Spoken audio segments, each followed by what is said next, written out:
Hey, with your evening story channel, I post new interesting stories every day. Subscribe and click the bell to not miss it. Kevin was rushing to a business meeting. As I passed by the coffee shop, I inhaled the aroma of fresh ground coffee and remembered how I myself had started my own business. How long ago was that? Italian coffee machines cost a lot of money and were a novelty. Good selected coffee and green at wholesale outlets also cost a decent amount. And to open a cafe and collect documents cost a lot of nerves. It's scary to remember. After a year, it was barely warm.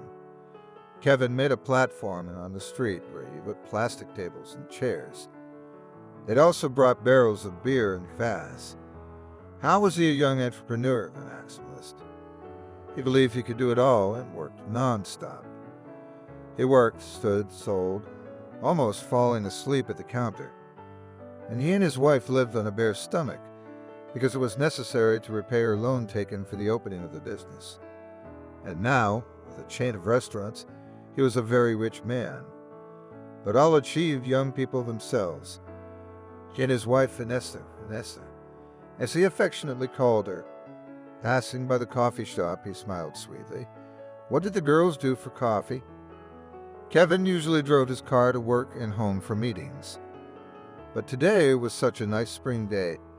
The gentle sun was touching his face with its soft, warm rays.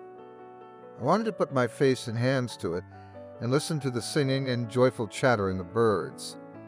In a word, Kevin dreamed of going to the nature, not to hurry anywhere for a long time. Not to think about work at all. But the brother's son Benjamin, nephew Robert wanted to sell new slot machines for the casino, that the young talents, computer specialists, improved the usual one-armed bandits. But the gambling business was being shut down or banned, and Kevin wanted to simply advise young people to engage in more profitable projects. But to meet with a friend who was the owner of the casino, the guys promised. After all, everything is decided by connections, friends, acquaintances. Kevin has acquired them over the years of doing business. When he looked at his watch, Kevin blissfully sat down on a bench in the square opposite the bar, watching the city chew by him and people running about their business.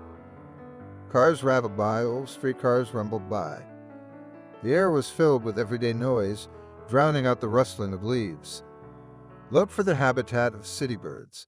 There were still 40 minutes before the meeting. His whole life flashed before his mind's eye. He remembered his wife Vanessa, and for good reason. He'd seen her in a dream today. They were walking in this park as in their younger days they fed a squirrel from their hands. Vanessa laughed merrily and sonorously. They had met at the Institute. It was such a clear-eyed and fragile girl that he could not cope with the desire to protect her from all problems, to close his back, to become a reliable support, not just to love and woo beautifully. Vanessa responded with reverent love, and the two began to live together, being students and penniless. But it was she who made it clear, and the girl became the reason for the purposefulness and amazing efficiency of Kevin. After all, when he began with enviable zeal his own business, Vanessa was pregnant, and the young man had to think about his family and provide for them. "Are you the best?" Vanessa said. As she walked into work, she kissed him on the lips, standing on tiptoe. She was like he liked to joke. Pfeiffer with a cap. Pfeiffer. He was a tall, sturdy guy who lifted Vanessa quietly in his arms, calling her, "You're my fluff." And then Lisa was born. How many happy moments did this little girl give with tears of happiness in her eyes? He took them from the maternity hospital his girls loved with all his heart. Vanessa did not stand by as he conceived and implemented his ideas. She was the one who suggested selling refreshments in the summer, not just coffee. She was the one who negotiated the permit to sell low-alcoholic beverages. And when they rented a second tiny space, she was the one who sold there, smiling at customers, drawing them in with her charm. And people were drawn to her like flies to honey.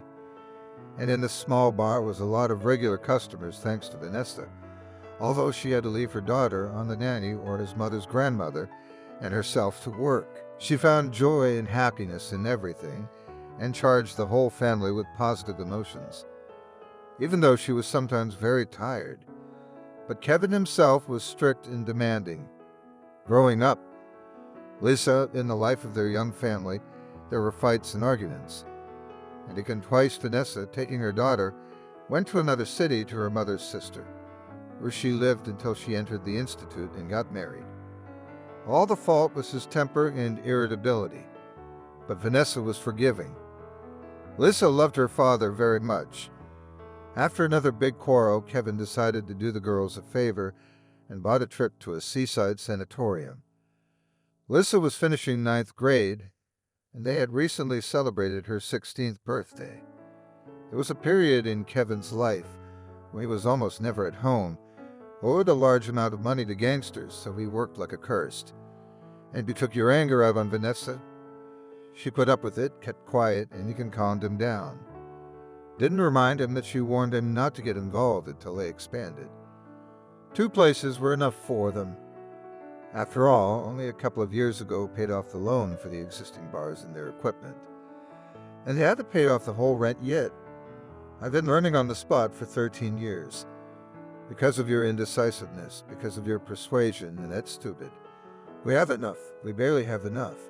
But don't mess with us with our criminal records. Please, but there's no other way. You realize what kind of country we live in. They'd give you money. The interest rate is lower than in a bank. Don't worry. My wife's fears were justified.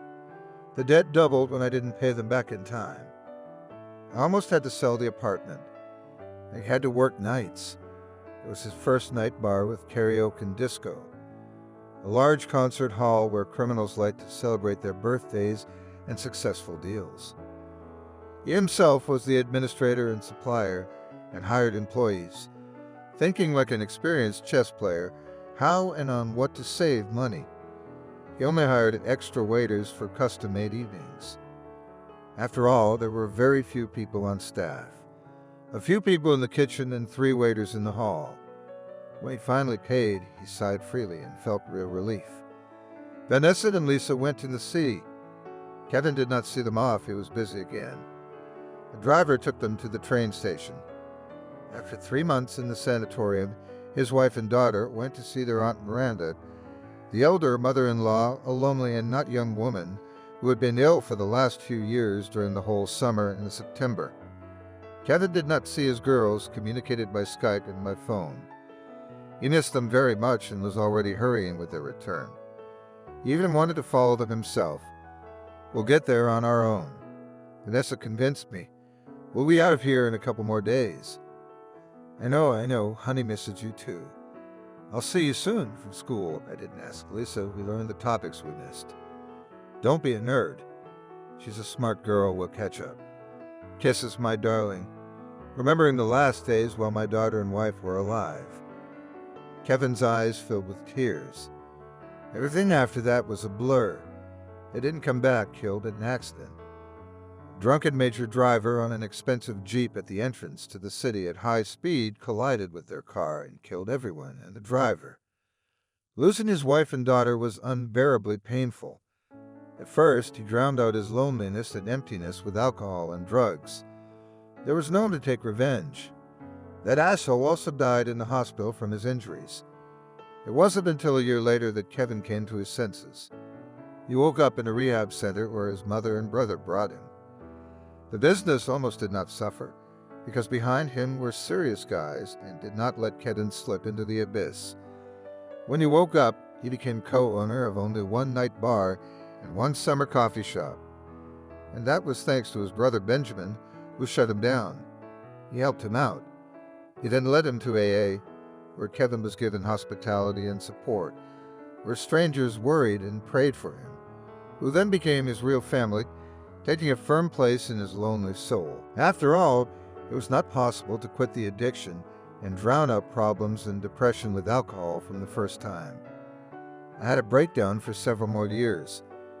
Kevin got up from the bench, squared his shoulders, and continued on his way. A gray-haired, but also still handsome, slender man who looked to be just over 50, but in fact was already approaching 60. Kevin was now leading a healthy lifestyle. It had been 20 years since the accident that had ruined his life, but he had found the strength to move on. Toward evening, returning home, Kevin passed the same street. On a carton at the entrance to the square sat a beggar with a small child in her arms, a dirty chit of indeterminate age. Kevin bent down to throw her some change, and suddenly just a stone around his neck. The poor woman, he saw a painfully familiar heart-shaped pendant. A gold pendant on a chain, his daughter's 16th birthday present. He took another close look, then lifted the sturdy chin with one hand and with the other grabbed the pendant to dangle on the string, revealing it. The snapshot at the heart of the pendant was hopelessly ruined. It had once been a picture of the three of them, Mom, Dad, and daughter. But now the pale blue background was blurred and the frayed outline of the image under the thin glass had erased. "Where'd you get that locket from?"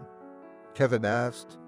Peering into the woman's face, she blinked her eyes frightened, and in front of him sat a very young girl, about 20 years old, miserable, thin, and dirty. An infant cried, and she began to cut him down, and swallowing the tears that flowed down her cheeks, said, "I don't know. Grandmother said this is my mother's pendant, and that I should keep it safe and not sell it, no matter how bad and hard my life was. I pawned the gold chain a long time ago. I've been living on the street for over a year. Come with me." "No, please don't. They'll be looking for me. They make me beg. I have to bring money or the gypsies will find me and punish me. Don't be afraid, get up." And Kevin called the driver. "There's a car coming to pick us up. The baby is yours, or they're renting my baby. The boy is 5 months old. Stephen, he's often taken away. They put vodka in his formula to make him sleep, and carried by other non-puppies. No matter how much I cried and begged for him. I barely got him today. It's a good thing he's yours. Come on, calm down, dry your tears. You can tell me all about it at home." When they arrived, he was giving the driver his last instructions without letting go of her hand. "Christopher, buy baby food and diapers, the deuce. The baby is small and obviously under 6 pounds. Sort it out on the spot in groceries. Buy some vitamins too, if anything's not clear. Call me. I'll be in touch. By the way, do you have milk?" asked the girl. "Yes, the baby could fall asleep at the breast.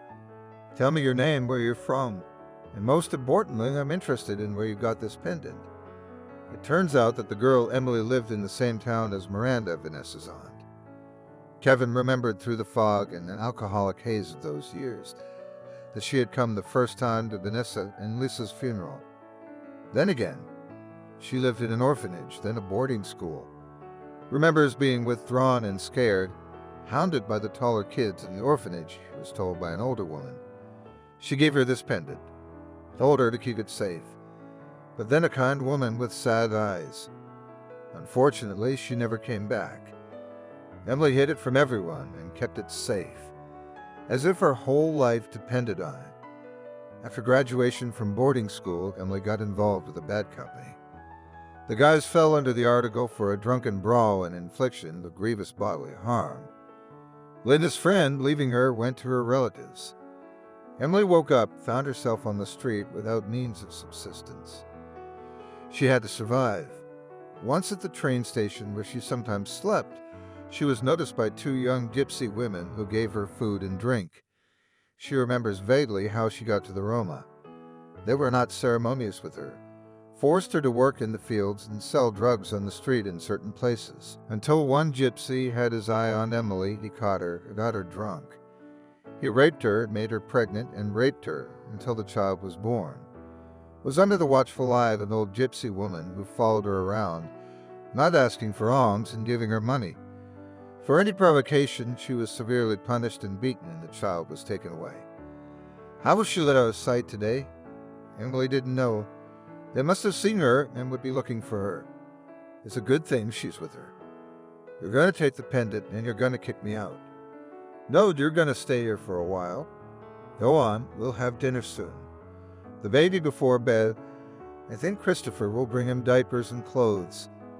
The next day, Kevin took a DNA test to see if he was compatible with Emily. taking the mug she drank from.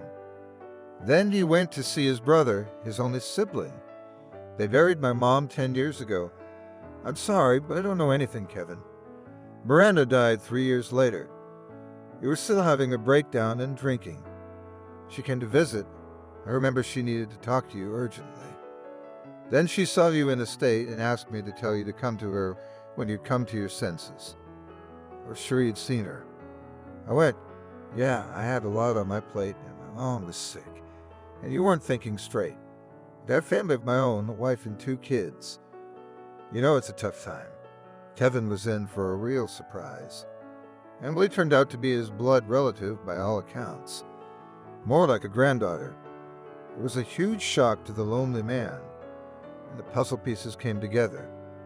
At the end of September, his daughter became a mom. That's why they didn't go home for a long time. They were afraid of him.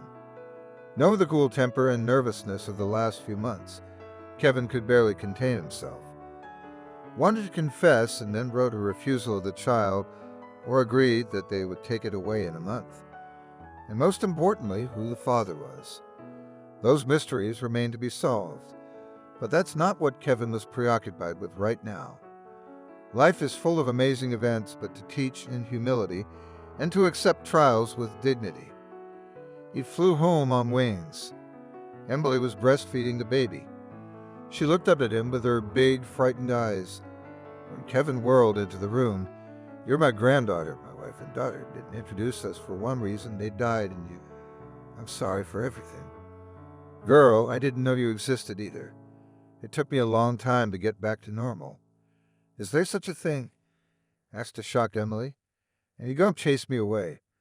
I will do everything around the house. I can do a lot of things." "What are you talking about? Who's chasing their granddaughter away already?" "Your own little girl. We should thank God that we've met. I humbly accepted all trials, and God gave me the wisdom to believe in His power. I've turned my life around. Now it's your turn. I'll go to the gypsies. I'll get your papers. Just don't be afraid of anything else. You're well protected."